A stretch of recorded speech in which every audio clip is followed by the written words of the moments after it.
Autor Hans Christian Andersen. Sopa de palillo de morcilla. 1. Sopa de palillo de morcilla. Vaya comida la de ayer.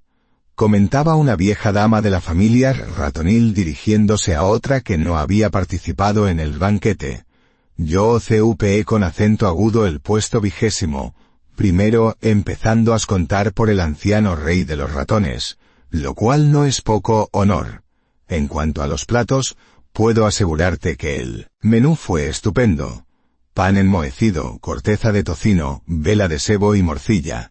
Y luego repetimos de todo. Fue como si comiéramos 2 veces. Todo el mundo estaba de buen humor, y se contaron muchos chistes y ocurrencias, como se hace en las familias bien avenidas. No quedó ni pizca de nada. Aparte los palillos de las morcillas, y por eso dieron tema a la conversación. Imagínate que hubo quien afirmó que podía prepararse sopa con un palillo de morcilla. Desde luego que todos conocíamos esta sopa de oídas, como también la de guijarros, pero nadie la había probado, y mucho menos preparado. Se pronunció un brindis muy ingenioso en honor de su inventor, diciendo que merecía ser el rey de los pobres. ¿Verdad que es una buena ocurrencia? El viejo rey se levantó, y prometió elevar al rango de esposa y reina a la doncella del mundo ratonil que mejor supiese condimentar la sopa en cuestión. El plazo quedó señalado para dentro de 1 año. No estaría mal, opinó la otra rata. Pero, ¿cómo se prepara la sopa? Eso es, ¿cómo se prepara? Preguntaron todas las damas ratoniles, viejas y jóvenes. Todas habrían querido ser reinas, pero ninguna se sentía con ánimos de afrontar las penalidades de un viaje al extranjero para aprender la receta, y sin embargo, era imprescindible. Abandonar a su familia y los escondrijos familiares no está al alcance de cualquiera. En el extranjero no todos los días se encuentra corteza de queso y de tocino. Uno se expone a pasar hambre, sin hablar del peligro de que se te meriende un gato. Estas ideas fueron seguramente las que disuadieron a la mayoría de partir en busca de la receta. Solo 4 ratitas jóvenes y alegres, pero de casa humilde, se decidieron a emprender el viaje. Irían a los 4 extremos del mundo a probar quién tenía mejor suerte. Cada una se procuró un palillo de morcilla, para no olvidarse del objeto de su expedición. Sería su báculo de caminante. Iniciaron el viaje el 1 de mayo, y regresaron en la misma fecha del año siguiente. Pero solo volvieron 3. De la cuarta nada se sabía. No había dado noticias de sí, y había llegado ya el día de la prueba. No puede haber dicha completa, dijo el rey de los ratones, y dio orden de que se invitase a todos los que residían a muchas millas a la redonda. Como lugar de reunión se fijó la cocina. Las 3 ratitas expedicionarias se situaron en grupo aparte. Para la cuarta, ausente, se dispuso un palillo de morcilla envuelto en crespón negro. Nadie debía expresar su opinión hasta que las 3 hubiesen hablado, y el rey dispuestos lo que procedía. Vamos a ver lo que ocurrió. 2. De lo que había visto y aprendido la primera ratita en el curso de su viaje. Cuando salí por esos mundos de Dios, dijo la viajera, ibas creída, como tantas de mi edad, que llevaba en mí toda la ciencia del universo. ¡Qué ilusión! Hace falta un buen año, y algún día de propina, para aprender todo lo que es menester. Yo me fui al mar y se embarqué en un buque que puso rumbo norte. Me habían dicho que en el mar conviene que el cocinero sepa cómo salir de apuros. Pero no es cosa fácil. Cuando todo está atiborrado de hojas de tocino, toneladas de cecina y harina enmohecida. Se vive a cuerpo de rey, pero de preparar la famosa sopa ni hablar. Navegamos durante muchos días y noches. A veces el barco se balanceaba peligrosamente, otras las olas saltaban sobre la borda y nos calaban hasta los huesos. Cuando al fin llegamos a puerto, abandoné el buque. Estábamos muy al norte. Produce una rara sensación eso de marcharse de los escondrijos donde hemos nacido. Embarcar en un buque que viene a ser como un nuevo escondrijo. Y luego, de repente, hallarte a centenares de millas y en un país desconocido. Había allí bosques impenetrables de pinos y abedules, que despedían un olor intenso, desagradable para mis narices. De las hierbas silvestres se desprendía un aroma tan fuerte, que hacía estornudar y pensar en morcillas, quieras que no. Había grandes lagos, cuyas aguas parecían clarísimas miradas desde la orilla, pero que vistas desde cierta distancia eran negras, como tinta. Blancos cisnes nadaban en ellos, al principio los tomé por espuma, tal era la suavidad con que se movían en la superficie, pero después los vi volar y andar, solo entonces me di cuenta de lo que eran. Por cierto que cuando andan no pueden negar su parentesco con los gansos. Yo me junté a los de mi especie, los ratones de bosque y de campo, que, por lo demás, son de una ignorancia espantosa, especialmente en lo que a economía doméstica se refiere, y sin embargo, este era el objeto de mi viaje. El que fuera posible hacer sopa con palillos de morcilla resultó para ellos una idea tan inaudita que la noticia se esparció por el bosque como un reguero de pólvora. Pero todos coincidieron en que el problema no tenía solución. Jamás hubiera yo pensado que precisamente allí, y aquella misma noche, tuviese que ser iniciada en la preparación del plato. Era el solsticio de verano, por eso decían, el bosque exhalaba aquel olor tan intenso, y eran tan aromáticas las hierbas, los lagos tan límpidos y no obstante tan oscuros, con los blancos cisnes en su superficie. A la orilla del bosque, entre 3 o 4 casas, habían clavado una percha tan alta como un mástil y de su cima colgaban guirnaldas y cintas. Era el árbol de mayo. Muchachas y mozos bailaban a su alrededor y rivalizaban en quién cantaría mejor al son del violín del músico. La fiesta duró toda la noche, desde la puesta del sol a la luz de la luna llena, tan intensa casi como la luz del día, pero yo no tomé parte. ¿De qué le vendría a un ratoncito participar en un baile en el bosque? Permanecí muy quietecita en el blando musgo, sosteniendo muy prieto mi palillo. La luna iluminaba principalmente un lugar en el que crecía un árbol recubierto de musgo, tan fino, que me atrevo a sostener que rivalizaba con la piel de nuestro rey, solo que era verde, para recreo de los ojos. De pronto llegaron, a paso de marcha, unos lindísimos y diminutos personajes, que apenas pasaban de mi rodilla. Parecían seres humanos, pero mejor proporcionados. Llamábanse elfos y llevaban vestidos primorosos, confeccionados con pétalos de flores, con adornos de alas de moscas y mosquitos, todos de muy buen ver. Parecía como si anduviesen buscando algo, no sabía yo qué.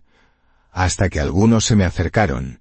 El más distinguido señaló hacia mi palillo y dijo, «Uno así es lo que necesitamos, qué bien tallado, es espléndido». Y contemplaba mi palillo con verdadero arrobo. «Os lo prestaré, pero tenéis que devolvérmelo», les dije. «Te lo devolveremos», respondieron a la una. Lo cogieron y saltando y brincando, se dirigieron al lugar donde el musgo era más fino, y clavaron el palillo en el suelo. Querían también tener su árbol de mayo, y aquel resultaba como hecho a medida. Lo limpiaron y acicalaron. Parecía nuevo. Unas arañitas tendieron a su alrededor hilos de oro, y lo adornaron con ondeantes velos y banderitas, tan sutilmente tejidos y de tal inmaculada blancura a los rayos lunares, que me dolían los ojos al mirarlos. Tomaron colores de las alas de la mariposa, y los espolvorearon sobre las telarañas, que quedaron cubiertas como de flores y diamantes maravillosos, tanto que yo no reconocía ya mi palillo de morcilla. En todo el mundo no se habrá visto un árbol de mayo como aquel. Y solo entonces se presentó la verdadera sociedad de los elfos. Iban completamente desnudos, y aquello era lo mejor de todo. Me invitaron a asistir a la fiesta, aunque desde cierta distancia, porque yo era demasiado grandota. Empezó la música. Era como si sonasen millares de campanitas de cristal, con sonido lleno y fuerte. Creí que eran cisnes los que cantaban, y parecióme distinguir también las voces del cuclillo y del tordo. Finalmente fue como si el bosque entero se sumase al concierto. Era un conjunto de voces infantiles, sonido de campanas y canto de pájaros. Cantaban melodías bellísimas, y todos aquellos sones salían del árbol de mayo de los elfos. Era un verdadero concierto de campanillas y sin embargo, Allí no había nada más que mi palillo de morcilla. Nunca hubiera creído que pudiesen encerrarse en él tantas cosas, pero todo depende de las manos a que va unos a parar. Me emocioné de veras. Lloré de pura alegría, como solo un ratoncillo es capaz de llorar. La noche resultó demasiado corta, pero allí arriba, y en este tiempo el sol madruga mucho. Al alba se levantó una ligera brisa. Rizóse la superficie del agua de los lagos, y todos los delicados y ondeantes velos y banderas volaron por los aires. Las balanceantes glorietas de tela de araña, los puentes colgantes y balaustradas, o como quiera que se llamen, tendidos de hoja a hoja, quedaron reducidos a la nada. 6 ellos volvieron a traerme el palillo y me preguntaron si tenía yo algún deseo que pudieran satisfacer. Entonces les pedí que me explicasen la manera de preparar la sopa de palillo de morcilla. Ya habrás visto cómo hacemos las cosas, dijo el más distinguido, riéndose. ¿A que apenas reconocías tu palillo? La verdad es que sois muy listos, respondí, y a continuación les expliqué sin más preámbulos el objeto de mi viaje y lo que en mi tierra esperaban de él. ¿Qué saldrán ganando el rey de los ratones y todo nuestro poderoso imperio? Dije, con que yo haya presenciado estas maravillas, no podré reproducirlas sacudiendo el palillo y decir, ved, ahí está la maderita, ahora vendrá la sopa. Y aunque pudiera, sería un espectáculo bueno para la sobremesa, cuando la gente está ya harta. Entonces el elfo introdujo sus minúsculos dedos en el cáliz de una morada violeta, y me dijo, fíjate, froto tu varita mágica. Cuando estés de vuelta a tu país y en el palacio de tu rey, toca con la vara el pecho cálido del rey. Brotarán violetas y se enroscarán a lo largo de todo el palo, aunque sea en lo más riguroso del invierno.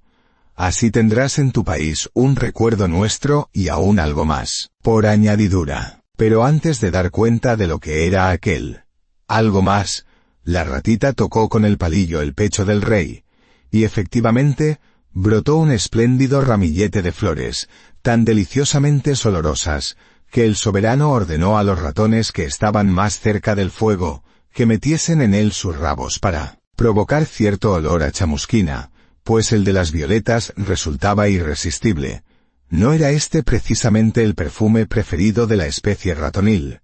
Pero, ¿qué hay de ese algo más que mencionaste?, preguntó el rey de los ratones. Ahora viene lo que pudiéramos llamar el efecto principal, respondió la ratita, y haciendo girar el palillo, desaparecieron todas las flores y quedó la varilla desnuda, que entonces se empezó a mover a guisa de batuta. Las violetas son para el olfato, la vista y el tacto, dijo el elfo, pero tendremos que darte también algo para el oído y el gusto. Y la ratita se puso a marcar el compás y empezó a oírse una música, pero no como la que había sonado en la fiesta de los elfos del bosque, sino como la que se suele oír en las cocinas. ¡Uefe, qué barullo! Y todo vino de repente. Era como si el viento silbara por las chimeneas, cocían cazos y pucheros, la badila aporreaba los calderos de latón, y de pronto todo quedó en silencio. Oyóse el canto del puchero cuando hierve, tan extraño, que uno no sabía si iba a cesar o si solo empezaba. Y hervía la olla pequeña y hervía la grande, ninguna se preocupaba de la otra, como si cada cual estuviese distraída con sus pensamientos. La ratita seguía agitando la batuta con fuerza creciente, las ollas espumeaban, borboteaban, rebosaban, bufaba. El viento silbaba chimenea, señor, la cosa se puso tan terrible que la propia ratita perdió el palo. Vaya receta complicada, exclamó el rey. ¿Tardará mucho en estar preparada la sopa? Eso fue todo, respondió la ratita con una reverencia. ¿Todo? En este caso, oigamos lo que tiene que decirnos la segunda, dijo el rey. 3. De lo que contó la otra ratita. Nací en la biblioteca del castillo, comenzó la segunda ratita. Ni yo ni otros varios miembros de mi familia tuvimos jamás la suerte de entrar en un comedor, y no digamos ya en una despensa. Solo al partir, y hoy nuevamente, he visto una cocina. En las bibliotecas pasábamos hambre, y eso muy a menudo, pero en cambio adquirimos no pocos conocimientos. llegónos el rumor de la recompensa ofrecida por la preparación de una sopa de palillos de morcilla, y ante la noticia, mi vieja abuela sacó un manuscrito. No es que supiera leer, pero habías oído a alguien leerlo en voz alta, y le había chocado esta observación. Cuando se es poeta se sabe preparar sopa con palillos de morcilla. Me preguntó si yo era poetisa. Díjele yo que ni por asomo, y entonces ella me aconsejó que procurase llegar a serlo. Me informé de lo que hacía falta para ello, pues descubrirlo por mis propios medios se me antojaba tan difícil como guisar la sopa. Pero mi abuela había asistido a muchas conferencias, y enseguida me respondió que se necesitaban 3 condiciones: inteligencia, fantasía y sentimiento. Si logras hacerte con estas 3 cosas, añadió, serás poetisa y saldrás adelante con tu palillo de morcilla. Así me lancé por esos mundos hacia Poniente para llegar a ser poetisa. La inteligencia, bien lo sabía, es lo principal para todas las cosas. Las otras 2 condiciones no gozan de tanto prestigio. Por eso fui ante todo en busca de ella. Pero, ¿dónde habita? Ve a las hormigas y serás sabio. Así dijo un día un gran rey de los judíos. Lo sabía también por la biblioteca, y ya no descansé hasta que hube encontrado un gran nido de hormigas. Me puse al acecho, dispuesta a adquirir la sabiduría. Las hormigas constituyen, efectivamente, un pueblo muy respetable. Son la pura sensatez. Todos sus actos son un ejemplo de cálculo, como un problema del que puedes hacer la prueba y siempre te resulta exacto. Todo se reduce a trabajar y poner huevos. Según ellas, esto es vivir en el tiempo y procurar para la eternidad, y así lo hacen. Se clasifican en hormigas puras e impuras. El rango consiste en un número. La reina es el número 1 y su opinión es la única acertada. Se ha tragado toda la ciencia, y esto era de gran importancia para mí. Contaba tantas cosas y se mostraba tan inteligente, que a mí me pareció completamente tonta. Dijo que su nido era lo más alto del mundo, pero contiguo al nido había un árbol mucho más alto. No cabía discusión, y por eso no se hablaba de ello. Un atardecer, una hormiga se extravió y trepó por el tronco. Llegó no solo hasta la copa, sino más arriba de cuanto jamás hubiera llegado una hormiga. Entonces se volvió, y encontróse de nuevo en casa. En el nido contó que fuera había algo mucho más alto. Pero algunas de sus compañeras opinaron que aquella afirmación era una ofensa para todo el estado, y por eso la hormiga fue condenada a ser amordazada y encerrada a perpetuidad. Poco tiempo después subió al árbol otra hormiga e hizo el mismo viaje e idéntico descubrimiento, del cual habló también, aunque según dijeron, con circunspección y palabras ambiguas, y como por añadidura, era una hormiga respetable. De la clase de las puras le prestaron crédito, y cuando murió le erigieron, por sus méritos científicos, un monumento consistente en una cáscara de huevo. Un día vi cómo las hormigas iban de un lado a otro con un huevo a cuestas. Una de ellas perdió el suyo, y por muchos esfuerzos que hacía para cargárselo de nuevo no lo lograba. Acercáronsele entonces otras 2 y las ayudaron con todas sus fuerzas, hasta el extremo de que estuvieron a punto de perder también los suyos. Entonces desistieron de repente, por aquello de que la caridad bien ordenada empieza por uno mismo. La reina, hablando del incidente, declaró que en aquella acción se habían puesto de manifiesto a la par el corazón y la inteligencia. Estas 2 cualidades nos sitúan a la cabeza de todos los seres racionales. La razón debe ser en todo momento la predominante y yo poseo la máxima. Se incorporó sobre sus patas posteriores destacando sobre todo las demás. Yo no podía errar el golpe, y sacando la lengua, me la zampé. Ve a las hormigas y serás sabio. Ahora tenía la reina. Me acerqué al árbol de marras. Era un roble de tronco muy alto y enorme copa. Los años que tendría. Sabía yo que en él habitabas un ser vivo, una mujer llamada Dríada, que nace con el árbol y con él muere. Me lo habían dicho en la biblioteca. Y he aquí que me hallaba ahora en presencia de un árbol, de aquella especie y veía al hada, que al descubrirme lanzó un grito terrible. como todas las mujeres, siente terror ante los ratones. Pero tenía otro motivo, además, pues yo podía roer el árbol del que dependía su vida. Dirigíle palabras amistosas y cordiales para tranquilizarla, y me tomó en su delicada mano. Al enterarse de por qué recorría yo el mundo, prometióme que tal vez aquella misma noche obtendría yo uno de los 2 tesoros que andaba buscando. Me contó que Fantasio era hermoso como el dios del amor, y además muy amigo suyo, y que se pasaba muchas horas descansando entre las frondosas ramas de su árbol, las cuales rumoreaban entonces de modo mucho más intenso y amoroso que de costumbre. Solía llamarla su dríada, dijo, y al roble su árbol. El roble, corpulento, poderoso y bello, respondía perfectamente a su ideal. Las raíces penetran profunda y firmemente en el suelo, el tronco y la copa se elevan en la atmósfera diáfana y entran en contacto con los remolinos de nieve, con los helados vientos y con los calurosos rayos del sol, todo a su debido tiempo. Y dijo también, allá arriba, los pájaros cantan y cuentan cosas de tierras extrañas. En la única rama que está seca ha hecho su nido una cigüeña. Es un bello adorno, y además nos enteramos de las maravillas del país de las pirámides. Todo eso deleita a Fantasio, pero no tiene bastante. Yo tengo que hablarle de la vida en el bosque desde el tiempo en que era pequeñita, y mi árbol era tan endeble, que una ortiga podía ocultarlo, hasta los días actuales en que es tan grande y poderoso. Quédate aquí entre las asperillas y presta atención. En cuanto llegue Fantasio, veré la manera de arrancar una pluma de sus alas. Cógela, ningún poeta tuvo otra mejor. Tendrás bastante. Y llegó Fantasio. Fuele arrancada la pluma y yo me hice con ella. Mas primero hube de ponerla en agua para que se ablandase, pues habría costado mucho digerirla. Luego la roí. No es cosa fácil llegar a ser poeta. Antes hay que digerir muchas cosas. Y he aquí que tenía ya 2 condiciones, el entendimiento y la fantasía.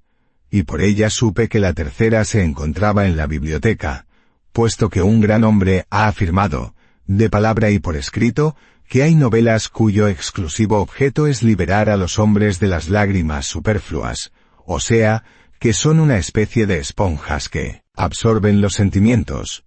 Me acordé de algunos de esos libros, que me habían parecido siempre en extremo apetitosos. Estaban tan desgastados a fuerza de leídos, y tan grasientos, que forzosamente habrían absorbido verdaderos raudales de lágrimas. Regresé a la biblioteca de mi tierra. Devoré casi una novela entera. Claro que solo la parte blanda, o sea, la novela es propiamente dicha, dejando la corteza, la encuadernación. Cuando hube devorado a esta y una segunda a continuación, noté que algo se agitaba dentro de mí, por lo que me comí parte de una tercera, y quedé ya convertida en poetisa. Así me lo dije para mis adentros, y también lo dijeron los demás. Me dolía la cabeza, me dolía la barriga, que sé yo los dolores que sentía. Pusme a imaginar historias referentes a un palillo de morcilla, y muy pronto tuve tanta madera en la cabeza que volaban las virutas. Sí, la reina de las hormigas poseía un talento nada común. Acordéme de un hombre que al meterse en la boca una astilla blanca quedó invisible, junto con la astilla. Pensé en aquello de tocar madera, ver una viga en el ojo ajeno, de tal palo tal astilla, en una palabra, todos mis pensamientos se hicieron leñosos, y se descomponían en palillos, tarugos y maderos. Y todos ellos me daban temas para poesías, como es natural cuando una es poetisa, y yo he llegado a serlo. Por eso podré deleitaros cada día con un palillo y una historia. Esta es mi sopa. Oigamos a la tercera, dijo el rey. Pip pip. Oyóse de pronto en la puerta de la cocina, y la cuarta ratita, aquella que habían dado por muerta, entró corriendo, y con su precipitación derribó el palillo envuelto en el crespón de luto. Había viajado, día y noche, en un tren de mercancías, aprovechando una ocasión que se le había presentado, y por un pelo no llegó demasiado tarde. Adelantóse. Parecía excitadísima. Había perdido el palillo, pero no el habla, y tomó la palabra sin titubear, como si la hubiesen estado esperando y solo a ella desearan oír, sin que les importase un comino el resto del mundo. Habló enseguida y dijo todo lo que tenía en el buche. Llegó tan de improviso, que nadie tuvo tiempo de atajarla, ni a ella ni su discurso. Escuchémosla. 4. De lo que contó la cuarta ratita, que tomó la palabra antes que la tercera. Me fui directamente a la gran ciudad. Dijo. No recuerdo cómo se llama. Tengo muy mala memoria para nombres. Me metí en un cargamento de mercancías confiscadas y de la estación me llevaron al juzgado, y me fui a ver al carcelero. Él me habló de sus detenidos, y especialmente de uno que había pronunciado palabras imprudentes que habían sido repetidas y escondido entre el pueblo. Todo esto no es más que sopa de palillo de morcilla, me dijo. Pero esta sopa puede costarle las cabezas. Aquello despertó mi interés por el preso y, aprovechando una oportunidad, me deslicé en su celda. No, hay puerta tan bien cerrada que no tenga un agujerillo para un ratón. El hombre estaba macilento, llevaba una larga barba, y tenía los ojos grandes y brillantes. La lámpara humeaba. Pero las paredes ya estaban acostumbradas, y no por eso se volvían más negras. El preso mataba el tiempo trazando en ellas versos y dibujos, blanco sobre negro, lo cual hacía muy bonito, pero no los leí. Creo que se aburría, y por eso fui un huésped bienvenido. Me atrajo con pedacitos de pan, silbándome y dirigiéndome palabras cariñosas. Se mostraba tan contento de verme, que le tomé confianza y nos hicimos amigos. Compartía conmigo el pan y el agua, y me daba queso y salchichón. Yo me daba una buena vida, pero debo confesar que lo que más me atraía era la compañía.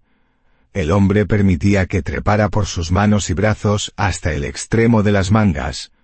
Dejaba que me paseara por sus barbas y me llamaba su amiguita.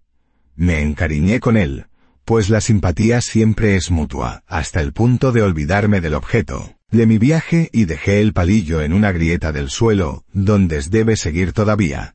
Yo quería quedarme donde estaba. Si me iba, el pobre preso no tendría a nadie. Y esto es demasiado poco en este mundo. Ay, yo me quedé. Pero él no. La última vez me habló tristemente.